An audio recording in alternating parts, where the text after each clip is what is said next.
ನಮಸ್ತೆ ಸ್ನೇಹಿತರೆ, ನಿಮ್ಮೆಲ್ಲರಿಗೂ ನಮ್ಮ ಚಾನಲ್ಗೆ ಸ್ವಾಗತ. ಹೊರಗೆ ಹೋಗುವಾಗ ಈ ಪ್ರಾಣಿಗಳು ಎದುರಿಗೆ ಬಂದರೆ ಶುಭ, ಇನ್ನು ಬೇರೆ ಪ್ರಾಣಿಗಳು ಎದುರಿಗೆ ಬಂದರೆ ಅದು ಅಶುಭ ಎಂದು ಹೇಳುತ್ತಾರೆ. ಇದು ನಮ್ಮ ಹಿಂದೂ ಸಂಪ್ರದಾಯದಲ್ಲಿ ಅನಾದಿ ಕಾಲದಿಂದಲೂ ನಡೆದು ಬಂದ ಪದ್ಧತಿ.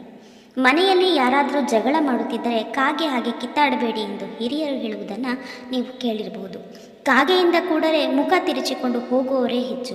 ನಮ್ಮ ಭಾರತದ ಹಿಂದೂ ಸಂಪ್ರದಾಯದಲ್ಲಿ ಕಾಗೆಯನ್ನು ನೋಡುವುದು ಅಪಶಕುನವೆಂದು ಹೇಳುತ್ತಾರೆ.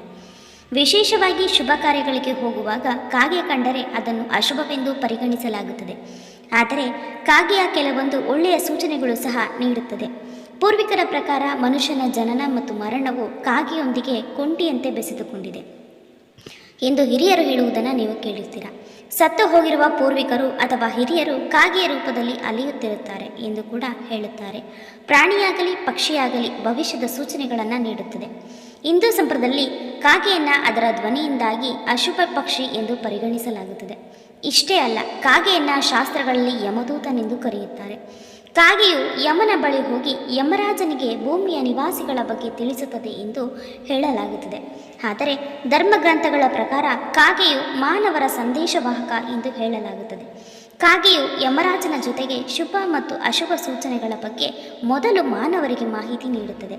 ಹಾಗಾದರೆ ಕಾಗೆ ಯಾವಾಗ ಮತ್ತು ಹೇಗೆ ಒಳ್ಳೆಯ ಮತ್ತು ಕೆಟ್ಟ ಮಾಹಿತಿಯನ್ನು ನೀಡುತ್ತದೆ? ಕಾಗೆಯು ನಿಮ್ಮ ಬಾಲ್ಕನಿಯಲ್ಲಿ ಅಥವಾ ನಿಮ್ಮ ಮನೆಯ ಹತ್ತಿರ ಕುಳಿತು ಜೋರಾಗಿ ಶಬ್ದ ಮಾಡಿದರೆ ಅತಿಥಿಗಳು ನಿಮ್ಮ ಮನೆಗೆ ಆಗಮಿಸುವ ನಿರೀಕ್ಷೆ ಇದೆ ಎಂದರ್ಥ. ಒಂದು ವೇಳೆ ನೀವು ಹೊರಗೆ ಹೋಗುವಾಗ ಕಾಗೆಯು ನಿಮ್ಮ ಮನೆಯ ಹತ್ತಿರ ಬಂದು ಜೋರಾಗಿ ಕಿರುಚಿದರೆ ನೀವು ಕೈಗೊಂಡ ಕಾರ್ಯ ಯಶಸ್ವಿಯಾಗುತ್ತದೆ ಎಂಬುದರ ಸಂಕೇತವಾಗಿದೆ. ತುಂಬಿದ ಮಡಕೆಯ ಮೇಲೆ ಕುಳಿತ ಕಾಗೆಯನ್ನು ಯಾರಾದರೂ ನೋಡಿದರೆ ಅವರು ಶೀಘ್ರದಲ್ಲಿ ಧನವಂತರಾಗುತ್ತಾರೆ ಎಂಬುದರ ಸೂಚನೆಯನ್ನು ನೀಡುತ್ತದೆ. ಸಗುಣಶಾಸ್ತ್ರದ ಪ್ರಕಾರ ಮಧ್ಯಾಹ್ನದ ಸಮಯದಲ್ಲಿ ಉತ್ತರ ಮತ್ತು ಪೂರ್ವ ದಿಕ್ಕುಗಳಲ್ಲಿ ಕಾಗೆ ಕೂಗಿದರೆ ಅದು ಮಂಗಳಕರ. ಕಾಗೆ ಯಾವುದಾದರೂ ಆಹಾರ ಪದಾರ್ಥವನ್ನು ಬಾಯಲ್ಲಿ ಇಟ್ಟುಕೊಂಡಿರುವುದನ್ನು ಮನುಷ್ಯರ ಮೇಲೆ ಬಿಸಾಕಿದರೆ ಅದು ಅಶುಭ ಸಂಕೇತವೆಂದು ಹೇಳಲಾಗುತ್ತದೆ. ಕಾಗೆಯು ತನ್ನ ಬಾಯಲ್ಲಿ ಹಿಡಿದುಕೊಂಡಿರುವ ಮಾಂಸದ ಪದಾರ್ಥವು ಮನುಷ್ಯರ ಮೇಲೆ ಬಿದ್ದರೆ ಅವರಿಗೆ ಶೀಘ್ರದಲ್ಲಿ ಮೃತ್ಯು ಸಂಭವಿಸುವ ಸೂಚನೆಯನ್ನು ನೀಡುತ್ತದೆ. ಹಾರುತ್ತಿರುವ ಕಾಗೆಯು ಮನುಷ್ಯರ ಮೇಲೆ ತಾಗಿದರೆ ವ್ಯಕ್ತಿಗಳು ಅನಾರೋಗ್ಯಕ್ಕೆ ಗುರಿಯಾಗುತ್ತಾರೆ ಎಂದು ಸೂಚನೆಯನ್ನು ನೀಡುತ್ತದೆ. ನೀವು ಪ್ರವಾಸ ಅಥವಾ ಪ್ರಯಾಣಕ್ಕೆ ಹೊರಡುತ್ತಿರುವಾಗ ಇದ್ದಕ್ಕಿದ್ದಂತೆ ನಿಮ್ಮ ಮನೆಯ ಕಿಟಕಿಯ ಹತ್ತಿರ ಅಥವಾ ಬಾಲ್ಕನಿಯಲ್ಲಿ ಕಾಗೆ ಬಂದು ಕೂಗಿದರೆ ನೀವು ಹೋಗುವ ಕೆಲಸ ಶುಭವಾಗುತ್ತದೆ ಎಂದು ಅರ್ಥ. ಕಾಗೆ ಗುಂಪೊಂದು ಸಮೂಹವಾಗಿ ಸೇರಿ ಕಿರುಚುತ್ತಿದ್ದರೆ ಆ ಸ್ಥಳದಲ್ಲಿ ಇರುವ ವ್ಯಕ್ತಿ ಅಥವಾ ಸುತ್ತಮುತ್ತಲಿನ ಜನರಲ್ಲಿ ಯಾರಾದರೂ ಒಬ್ಬರು ಸಮಸ್ಯೆಗಳ ಸುಳಿಯಲ್ಲಿ ಸಿಲುಕಿಕೊಳ್ಳುತ್ತಾರೆ ಎಂಬುದರ ಸಂಕೇತವನ್ನು ಮತ್ತು ಏನಾದರೂ ಆತಂಕಕರ ಘಟನೆ ಸಂಭವಿಸಲಿದೆ ಎಂದು ಪಕ್ಷಿಗಳು ಎಚ್ಚರಿಸುತ್ತವೆ. ಇದರ ಅರ್ಥ ನಿಮ್ಮ ಕುಟುಂಬದವರು ಸಮಸ್ಯೆಗಳ ಸುಳಿಯಲ್ಲಿ ಸಿಲುಕಬಹುದು ಅಥವಾ ಅನಾರೋಗ್ಯಕ್ಕೆ ಒಳಗಾಗಬಹುದು ಎಂಬುದರ ಸಂಕೇತವಾಗಿದೆ. ತಲೆಯ ಮೇಲೆ ಕಾಗೆ ಕುಳಿತರೆ ಅವರಿಗೆ ಅವಮಾನ ಕಾದಿದೆ ಮತ್ತು ಸಮಾಜದಲ್ಲಿ ಗೌರವ ಕಡಿಮೆಯಾಗುತ್ತದೆ ಎಂಬುದರ ಬಗ್ಗೆ ಸೂಚನೆಯನ್ನು ನೀಡುತ್ತದೆ. ಒಂದು ವೇಳೆ ಕಾಗೆ ಮಹಿಳೆಯರ ತಲೆಯ ಮೇಲೆ ಅಥವಾ ಮಡಿಲ ಮೇಲೆ ಕುಳಿತಿದ್ದರೆ ಆಕೆಯ ಪತಿ ಸಮಸ್ಯೆಯ ಸುಳಿಯಲ್ಲಿ ಸಿಲುಕಿಕೊಳ್ಳುತ್ತಾರೆ ಅಥವಾ ಅನಾರೋಗ್ಯಕ್ಕೆ ತುತ್ತಾಗುತ್ತಾರೆ ಎಂದರ್ಥ. ಇನ್ನು ಸಂಜೆಯ ಸಮಯದಲ್ಲಿ ಕಾಗೆ ಏನಾದರೂ ಆಗ್ನೇಯ ದಿಕ್ಕಿನಿಂದ ಬರುತ್ತಿರುವುದನ್ನು ನೋಡಿದರೆ ಧನಲಾಭ, ದ್ರವ್ಯ ಲಾಭವಾಗುವುದನ್ನು ಸೂಚಿಸುತ್ತದೆ. ಕಾಗೆಯು ದಕ್ಷಿಣ ದಿಕ್ಕಿನಲ್ಲಿ ಕುಳಿತು ಶಬ್ದ ಮಾಡಿದರೆ ಅದು ಕೆಟ್ಟ ಸೂಚನೆ.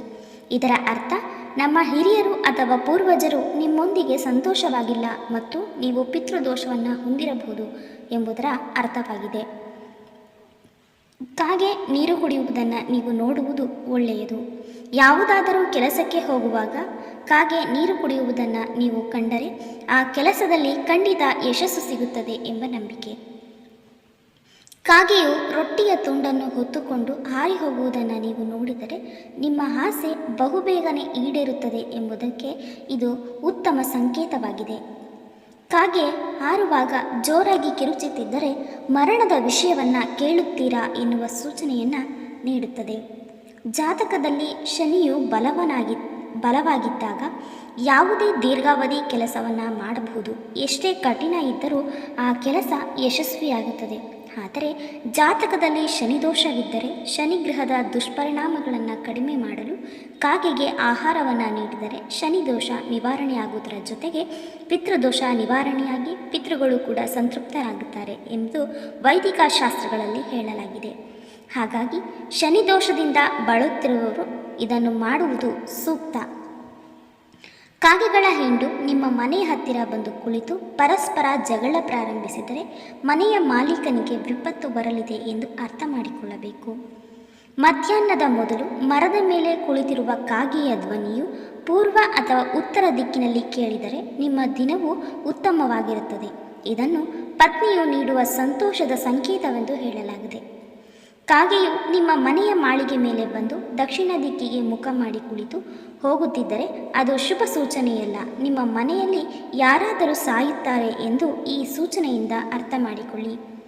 ನೀವು ಬೆಳಗ್ಗೆ ಎಲ್ಲೋ ಹೋಗುತ್ತಿದ್ದರೆ ನಿಮ್ಮ ಹತ್ತಿರ ಹಾರುತ್ತಿರುವ ಕಾಗೆಯ ನಿಮ್ಮ ಪಾದಗಳನ್ನು ಮುಟ್ಟಿದರೆ ಅದು ಅಮಂಗಳಕರ ಶಕುನವೆಂದು ಪರಿಗಣಿಸಲಾಗುತ್ತದೆ. ಕಾಗೆಯು ಮುಂಜಾನೆ ಬಂದು ಕೆಂಪು ಬಣ್ಣದ ವಸ್ತ್ರವನ್ನು ವ್ಯಕ್ತಿಯ ಮುಂದೆ ಇಟ್ಟರೆ ನೀವು ಜೈಲಿಗೆ ಹೋಗುತ್ತೀರಿ ಎಂಬುದನ್ನು ಅರ್ಥ ಮಾಡಿಕೊಳ್ಳಿ. ಇದರ ಅರ್ಥ ನಿಮಗೆ ಏನಾದರೂ ಕೆಟ್ಟದ್ದು ಸಂಭವಿಸುತ್ತದೆ ಎಂದು ಸೂಚಿಸುತ್ತದೆ. ಈ ವಿಡಿಯೋ ಇಷ್ಟ ಆಗಿದ್ದಲ್ಲಿ ಲೈಕ್ ಮಾಡಿ, ನಮ್ಮ ಚಾನಲನ್ನು ಸಬ್ಸ್ಕ್ರೈಬ್ ಮಾಡಿಕೊಳ್ಳಿ. ಇದೇ ರೀತಿಯ ಮನಮುಟ್ಟುವ ಉಪಯುಕ್ತ ಮಾಹಿತಿಯೊಂದಿಗೆ ಮತ್ತೆ ಭೇಟಿಯಾಗೋಣ. Thank you for watching.